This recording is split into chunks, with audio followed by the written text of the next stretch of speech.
Hi friends, watching movie reviews with Raghuram. Raj B. Shetty has managed to give us yet another masterpiece.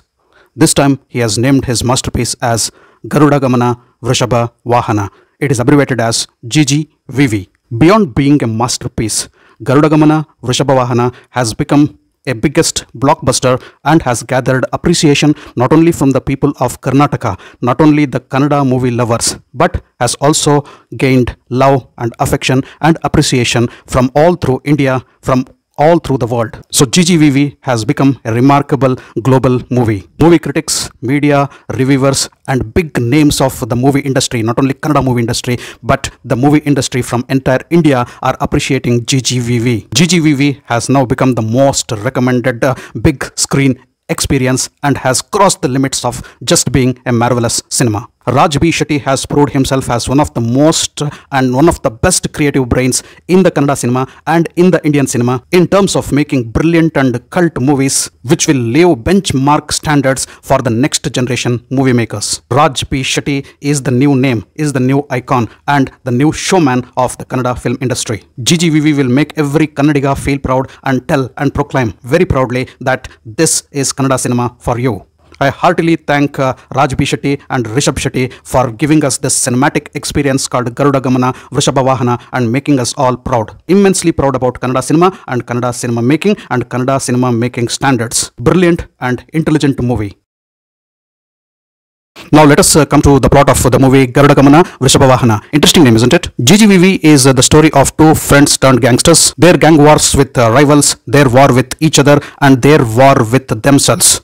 It is a story of bonding, brotherhood, loyalty, betrayal and lot more emotions. Everything set up on the soil of Mangala Devi, the present day Mangaluru. Garuda Gamana depicts Lord Vishnu and Hari is also another name of Lord Vishnu. Vrishabha Vahana depicts Lord Shiva. There are no gods here in the cinema. The two lead characters, that is Raj B. Shetty and Rishabh Shetty, are the depiction of Lord Shiva and Lord Hari. Rishabh Shetty plays the role of cool and icy Hari. Raj B. Shetty plays the role of hot and fiery Shiva. Now let me give a disclaimer, don't try to find out Lord Shiva or Lord Hari or Lord Vishnu in these characters, just see it as a movie. The lead characters just carry the names of Hari and Shiva and nothing more than that. They also display certain traits, certain characters and certain behaviors of Lord Hari and Lord Shiva. So we'll jump back to the story. As I said, Rishabh Shetty is playing the role of Hari and Raj B. Shetty is playing the role of Shiva. Even as we see the lead characters Hari and Shiva grow up from being innocent children to become small-time businessmen, selling petty goods and snacks to the shops, and gradually graduate to become the most notorious and dangerous gangsters of Mangaluru. The director brilliantly takes us through the streets and shops of the city of Mangaluru in the backdrop of the story. The story of Garuda Gamana Vrishabha Vahana not only runs in Mangaluru, but Mangaluru plays a lead role in the movie. I can call it as the third leading character of the movie. Mangaluru is stitched with every frame, every component of the movie and runs along with the story of the movie. We get to see the beautiful culture and tradition of Mangaluru, the Pilivesha or Hulivesha, that is the most famous tiger dance, the festival of Dasara being celebrated in a lavish way along with the tiger dance, the rains, the cloud and different climatic changes in Mangaluru, the streets of Mangaluru, the houses of Mangaluru, the people of Mangaluru, the local language of Mangaluru with Kannada blended with some part of Tudu, the simplicity and complexities of those people, the businessmen, the gangsters, the coastal region, the flower vendors, the common man, and of course the famous shrines of goddess Mangala Devi and the shrine of Kadri Manjunatheshwara. We get to see every glimpse of the beautiful Mangaluru, most of the rural and coastal Mangaluru and a part of urban Mangaluru, and the city runs in the backdrop of the story with stunning visuals. The gangster saga of Shiva and Hari runs amidst the threads of these components of Mangaluru. Once again, let us come back to the story of Garuda Gamana Vrishabha Vahana. The story of Shiva and Hari runs in different frames in the movie. The director Raj B. Shetty gets another wonderful character to narrate the story of Shiva and Hari for us, and he is the cop Brahmaya. So with Brahmaya, we also have the third vertex of the divine trinity of Tridev or Trimurti. Wonderful thinking, isn't it? Brahma telling the story of Shiva and Hari. We will come back to Brahmaya. Now let us go to Hari and Shiva. From my perspective, the story of Garuda Gamana Vrishabha Vahana unfolds in 4 different layers, 4 different strata or 4 different segments. In the first strata of the story, we are told with Hari meets Shiva story. Hari and his mother find little Shiva in a deserted well, wrapped and thrown in a gunny bag. So the origin of Shiva is unknown. When found, Shiva is left out with little breath, abandoned, bruised, hurt, emotionally and physically hurt, and totally numb in terms of emotions, reactions, and speech. You get goosebumps when Hari holds the hand of Shiva and brings him home. He doesn't tell anything, but his expressions tell, "I am there for you." This is one of the beautifully picturized scene in the movie. Here we can see Hari owns Shiva. Hari brings Shiva home after being told by his mother. At this particular moment, there is innocence and kindness in Hari's face, and there is a lot of respect for Hari in Shiva's eyes and face. No words are spoken, but volumes of emotions expressed. Before Hari gets Shiva to his home, we can see the little Shiva, who looks elder in terms of height and age in comparison to Hari, don the disguise of Lord Shiva. He has painted himself in blue. He is holding a trident in one of his hands and an alms-seeking bag on one of his shoulders. This gives an exact depiction of Lord Shiva. When asked for what is your name by Hari's mother, he tells Shiva not before thinking very much. So is his name Shiva, or did he run through a lot of thought process to tell that his name is Shiva because he had dressed up as Shiva?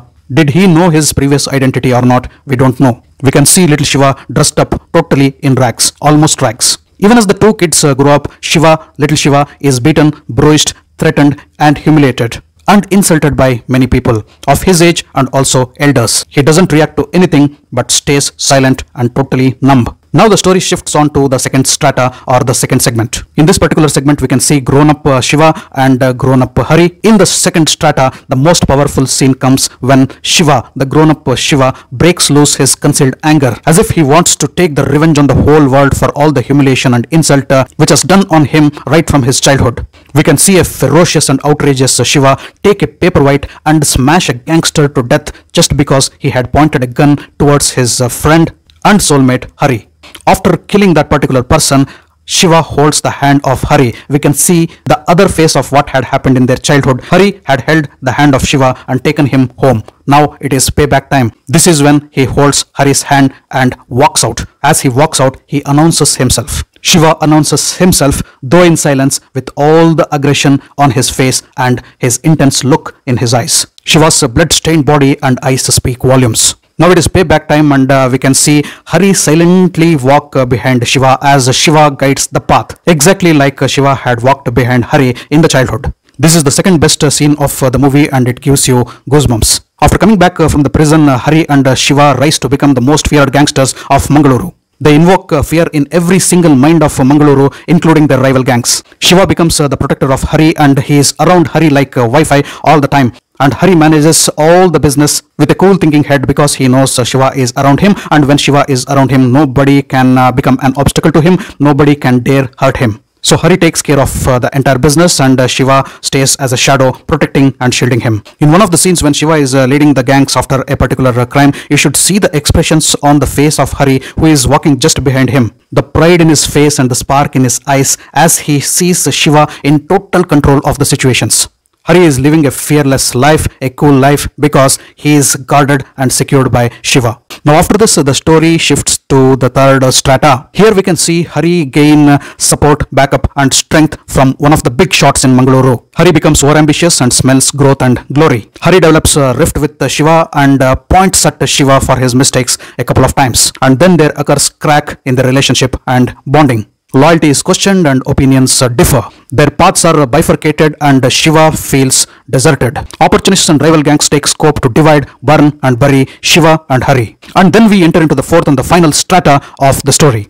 And here we can see the repercussions of everything that had happened in the third strata. Can the friendship, bonding and relationship between Shiva and Hari sustain the acid test of life, destiny and time? To know this, you need to watch Garuda Gamana Vrishabha Vahana.